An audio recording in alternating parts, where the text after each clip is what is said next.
Սինը միշտ պահանջում է կնոջից հարգալից վերաբերմունք ծնողների նկատմամբ, սակայն նույն վերաբերմունքը չունեն կնոջ ծնողների նկատմամբ։ Հետարքիր է, այնի ոնց հասկանանք, իրանք համար ծնող են, իր կնոջը համար նրանք ծնող չեն, թե նրանք ինչ է խորտ են։ Եթե հանկարծ քո մամային, պապային ասենք լավ չի վերաբերում մամային, պապային, օրինակ որ ամուսնու դուրը կգա, Հետ եղել է, որ եղբայրները գնաք ճակատը պաճեք ձեր կնոջ ասեք ապրես, այդ ինչ լավ արեցի, որ իմ ծնողին անարգեցի կամ բանի տեղ չդրեցիր։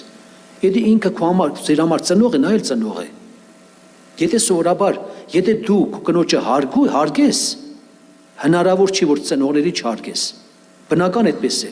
Եթե քո կնոջը սիրես, իր ծնողները կսիրես։ Անկեղծ ասած, մենք որ զոկան ջաներ ունեցել են, մենք մի հատ խնդրեմ չենք ունեցել, միջև ննջելը։